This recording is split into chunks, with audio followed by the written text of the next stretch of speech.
really interested to take your Q&As. Let me just start off with a few that we've had early in advance. Is there a cap on proposed available funding? No, there isn't. The funding is based on the cost of the program, and that's what we would like to see. If you have an existing relationship with VRU's probation, police and crime commissioners, does this aid towards your application? It's part of the eligibility criteria. You've got to be working with one of these partners. Is the proposed finance to be available for projects? How long can you apply for? Up to 3 years. You can apply for up to 3 years. And also some of the other hot off the property questions that we've had so far is and when do payments get made? It's quarterly based on returns as well. And then kind of lastly, ones that we've had in advance is you know, does your university, does the evaluator need to be independent? And yes, they need to be independent. We will choose them and then we'll match you in that respect. So there's a few questions that have come through the chat, which Antoinette has kindly sent over. So I'll work my way through them and hopefully we can pick them all up. There is an FAQ section that is on the website, which will come post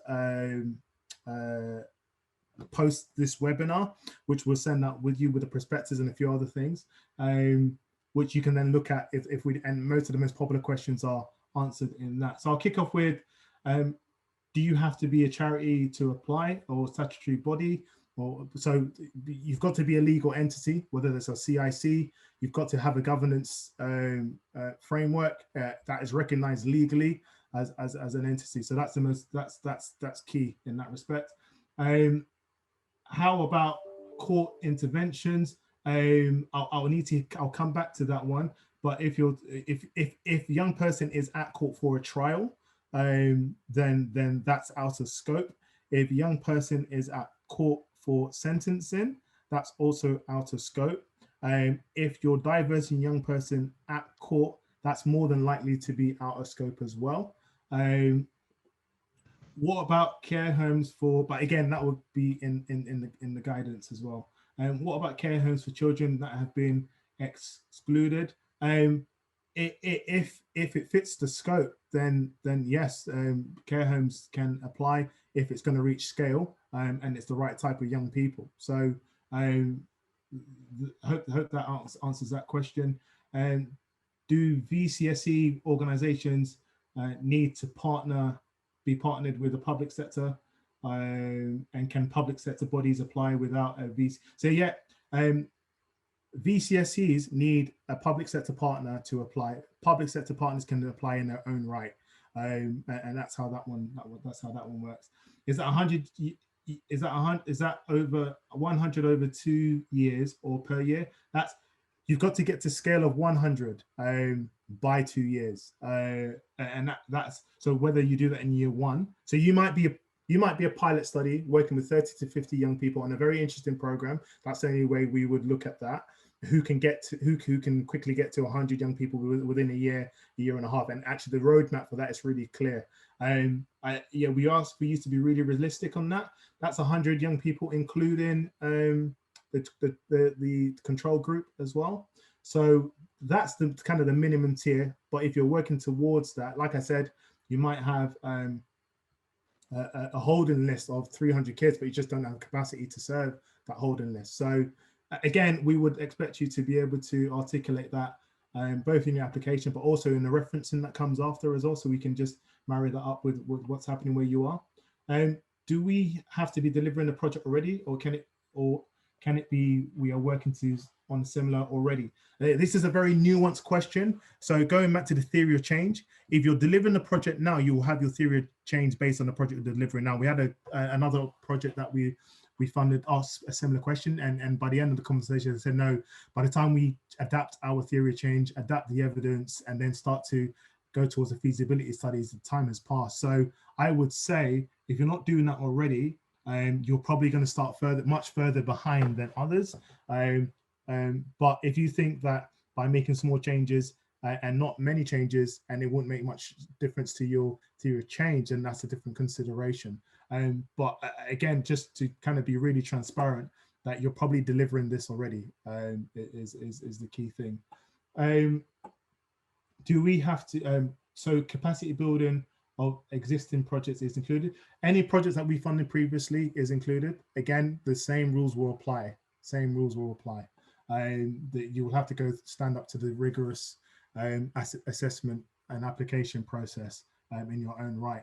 There are some programs that are pilot studies for similar things, which can now move to efficacy through capacity building. Well, those are welcome. That you're right to apply in that respect. Where do you class? What do you class as startup? How long would a service have to be running before you would consider funding?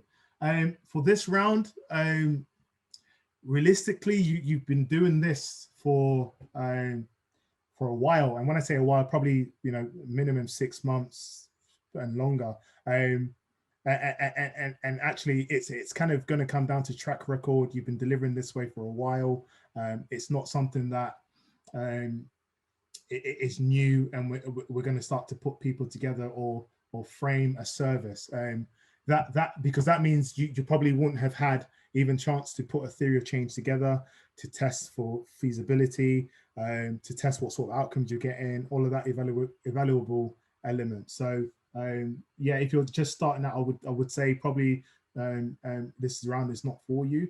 There's a targeted projects. There are other things that we do that you'll probably be a better place for. Delivering mentoring, inherently there is a person-centered approach that stems from the needs assessment.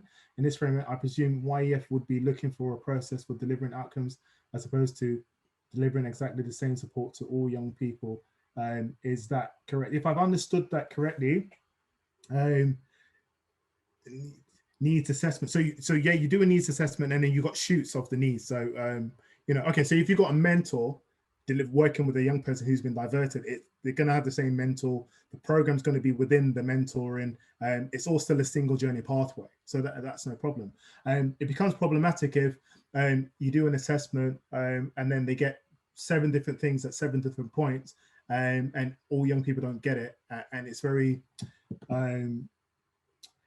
bespoke to the young person, as much as, and that's something that I would say, please watch out in the guidance for, because we're trying to truly understand what we mean by that so that we can articulate that correctly. Because what we don't want to do is narrow the possibilities and then great programs don't come through who are delivering great things. But equally, we don't want to make it wide that is almost impossible to evaluate, which is where we're trying to find the balance in that right now. Do you need to have at least 1 year's audited account? That's really good question on that one. I'll have to come back. I imagine if you've been delivering for a while and people can vouch for you, I think that will be part of the eligibility of your organization. That's kind of quote unquote you're a formal organization. You've got audited accounts. If you don't, I imagine you'll be able to prove your existence, and that will be more important than just audited accounts. Can the funding cover some capital spending? It depends what you mean. And that's a really tricky question to answer here. If the capital spending because of where you're going to deliver the program, and it cannot be done without, then there's a possibility. But yeah, that's a really interesting question. I wouldn't be able to answer that now until a later stage. YEF grant holders are, yeah, that's a pre-program. Any program that we funded previously can apply. And would the storing of not contravening GDPR guidelines and YEF being essentially a third party? Yeah, good question. We've got a real strong, we've had to even go through legal frameworks to be able to even start to think about storing data. And the way the data works isn't so much, so you never see the name of the individual. You can track their progress, but they're unidentifiable. And actually, it's probably worth you noting that when an independent evaluator goes in, everything they do is under lock and key, and we have an agreement that makes everyone to continue to work towards the agreement. So you can't, basically, you cannot do anything with this data. And so, but our data archive really starts to talk about that more as well. but we would expect our partners to get consent formally from the young person, the guardians, parents, and that is a necessary part of the program. So um, without that, we couldn't move any further forward as well. Our program isn't starting until September. Can we still apply? The deadline for this is May. Once that closes, you'll miss out unless it fits another one of our themes. So what the open date is the open date, the close date is the close date, and if you're outside of that, then it wouldn't work for this round. If the program is running somewhere else and we want to grow and develop it somewhere new, is that in scope? Yes, that is. If you can show proficiency in the program that you're delivering and you're just looking to scale it up because you have a great great availability and it can go elsewhere, yeah, that's great, because we're going to be spreading great practice, and you just need to articulate how you ensure that Jamie Oliver's restaurant in London is going to be the same as Jamie Oliver's restaurant in Manchester. And that's pretty much what we're looking for, just making sure that the fidelity of your program doesn't change, although you're widening your scope, or widening your reach, sorry, if I could put that. So that is within scope.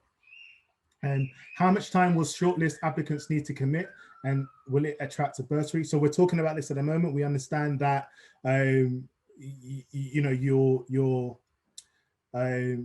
involvement in that stage will be at cost. So we're working that out right now. We understand and we recognize that will come out in the guidance once we're clearer. That's not been signed off yet, but I know there's discussion internally about that, because there's a recognition that if we expect you to give your time for that 3 months to make this work properly, there is an expectation of remuneration. Is it possible to see a version of the application form before opening of the fund so that we can gauge how much time we need to prepare the application? No, everyone needs a fair chance on that, and just for all sorts of rules that everyone has to hear the same information about the same time. So when it opens, then it'll become available. A sub-regional partnership could deliver large scale than 100. Is this okay? Sub-regional pan work is welcome. But again, it comes back to the question of evaluability. So is everybody going to be for example, if everybody going to be delivering mentoring in the same way where they are, whether that's London, Birmingham and Leeds, or whether that's Harrow, Hackney and Lewisham, like, is everybody going to be delivering exactly the same way? And that's the question we would ask with any sort of sub-regional partnership. The scale's fine, but fidelity of the program becomes a question. And then the other thing is, are you using a blueprint or a theory of change to inform the activities and the outcomes? So if it doesn't fit within that, then you'll probably struggle. Scale's fine, but you've got to map it back to your theory of change and those important pieces.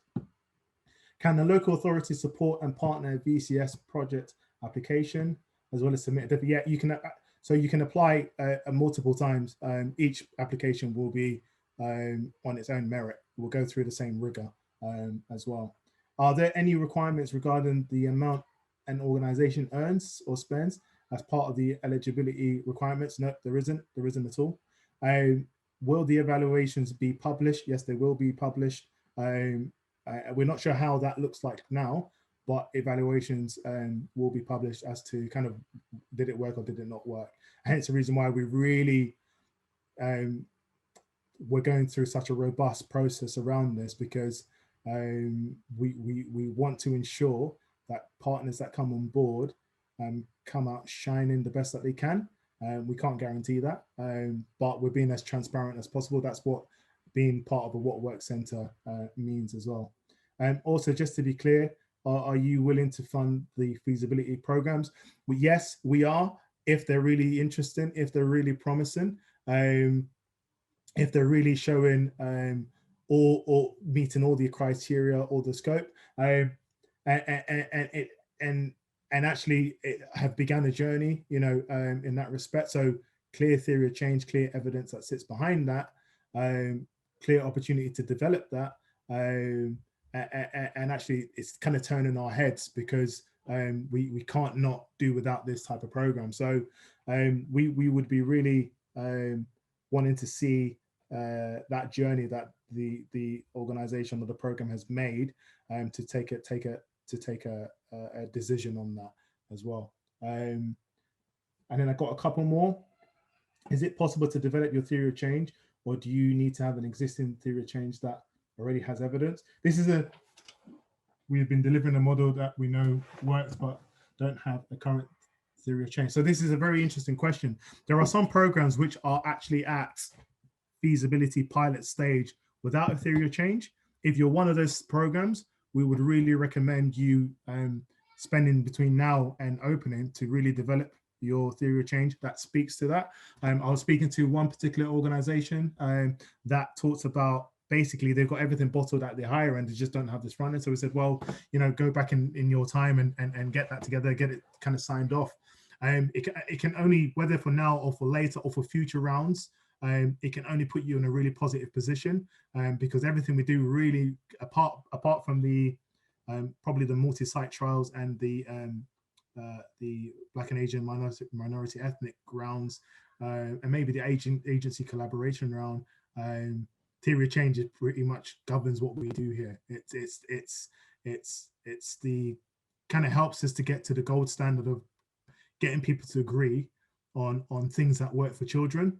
And as you guys will be well aware, that's a bit of a void in a national sense. So we're trying to do that whilst we're funding our work, which I explained before.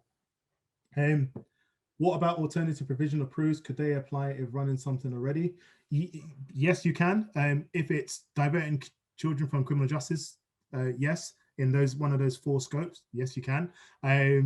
The only caveat would be that you're working with partners to say these are the kids. That's the most important thing. That likely to reach the right types of young people is such an important part of this, because we're talking about middle to downstream. And actually, what we're trying to say really here is, how do you know that these are the right young people? And for those who have been working this way, it's a doddle, it's straightforward. For those who haven't, and what that tends to lean to is partnerships that have been through a bit of a wrestle. And what I mean by that is, okay, which assessment do all these young people, all these young people going to get? Which outcomes are we working to? How often do we meet? How do we share information? A lot of that kind of early partnership stuff is gone with the wind, because there is such a progressed stage that information and the speed of referral and the ability to get a young person support all exists already, because the partners is really grown. And so if it's about alternative provisions or schools, what we want to see is a partnership-led approach in terms of that one, in that respect. That's the questions I have for now. We've got a minute left. Antoinette, have you got any more for me? There are a few more questions, but I think those are questions that should go onto our FAQs. So I think we are good to move on to the final bit of the webinar. Great. I've just seen another one come through. You may have missed it earlier. I think it's Mark. Yeah, you can be part of multiple bids. So just to explain, you might be, for example, a youth offending service that applies in its own right, but you might be a youth offending service that's part of a local authority applying for 6 areas. You might be a VCS organization who is working with the youth offending service to apply, but you might equally be a voluntary sector organization who's working with who's across 6 different areas and working with 6 different areas to deliver. So like, you can multi-bid. That's not a problem. The caveat will be, are you going to do what you say you're going to do? And then secondly, in terms, every application will be dealt with on its own merit in that respect. And it probably worth saying whilst I'm here that for previously funded YEF programs, the questions become, if you're still delivering that program right now, the question becomes, do you have the resource, the capacity to be able to deliver this? Is this mean you're going to recruit new people with skills that haven't been tested yet to deliver this work, or will it be current individuals that move across? Like, we're going to ask you questions about how you're going to deliver this on top of what you're already doing, and that's a really important feature, because what we don't want to do is become burdensome in the sense of there's a lot here to do. We really want people to do things really well, so that actually the other end they come out shining, and we find what works for children, because children are the main thing here. And I probably haven't said that, and that's probably the first time I said it, but that's really important in that respect, that children are the main thing here. So we'll move on. We've only got a few minutes left. We'll go back to my trusting slide, screen 2. There we go. Share that. Great stuff. So thank you very much for your question and answers. Again, just to let you know, number 1, have a look at the FAQs when they come out post this. Number 2, look for the guidance notes. Number 3, if this hasn't been the thing that you hoped it be, that's fine. And that's why this is here. We really want to be transparent and kind of not burn up resources, especially given in this space we're in. You can utilize that for other things in that respect. But for those who do fit and will apply, we're looking forward to hearing from you once applications open. That is irrelevant because now that should be blank, but I'll move into other ways you can get involved. So part of the reason why we're doing these is, 1, to alert everybody to the fact that we've got a grant round open and this is how you apply, and making sure that people understand what we mean. But equally, for future theme rounds, a lot of it will remain the same. That evaluability element is a really important feature. So if there's some organizations that we've met with saying, yeah, listen, you're kind of on the borderline here. You're probably not going to be as strong as you might be, but here's something else where we think you really fit. But some of the rules will remain: evaluability, scale, all of those things that we're talking about now will pretty much be the norm around here. The only place that it won't be is the Black and Asian minority ethnic round, which we still don't know what that looks like. And the multi-site trials, we still don't know what that looks like. Watch this space is all I got to say. Family support round comes out in September 2021. Our toolkit comes out in June. This is a really condensed, simple to access view of the programs that are out there, and we've condensed and put some research behind that, and we've taken that evidence and gap map, reduced it into this wonderful thing that comes out called the toolkit. Everyone's going to have access to it to help people understand what things look like, and create a common language, which I think is a great thing. Multi-site trials, talked about that. That's when we're going to group approaches, organizations together, sometimes much smaller, mainly much smaller, who are delivering a similar approach, and then trying to get them to scale as a body of people. And that includes learning groups. And then we've got other funds like the agency collaboration round. We've got the neighborhood investment round. We've got the targeted projects. So there are other ways to get involved with YEF, not just this route. The theme rounds pretty much will have the same type of tone, the same type of approach, just because we're trying to answer a research question, and equally we're trying to work out what truly works for young people in this space. That kind of brings us to the end, and pretty much on the money, 5:59. I just want to say a massive thank you for tuning in this evening to listen to our diversion round and to listen to me. I don't know how I feel about listening to me, but I hope you've got loads out of it, and we've answered your questions. If you do have any further questions, please do get in touch. You can do that through here, which is grants@youthendowmentfund.org.uk. Again, thank you so much for your time, and have a pleasant evening all until next time. That's it from me, Caleb, and that's it from Antoinette. See you later.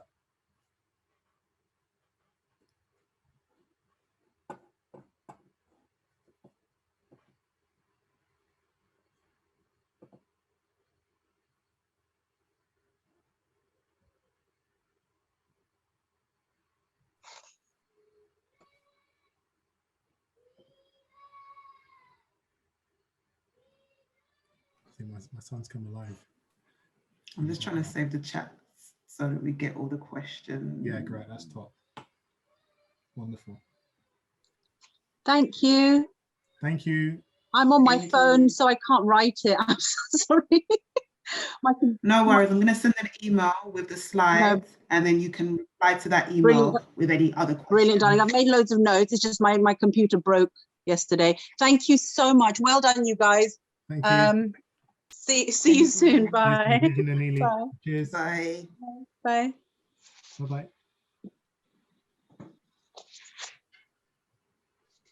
Okay, I'm going to end this now. Antoinette, have a pleasant evening. All right, I'll catch up with you tomorrow. All right. Catch up with you later. Next year. See you later. Save the church and okay, and now I can end this.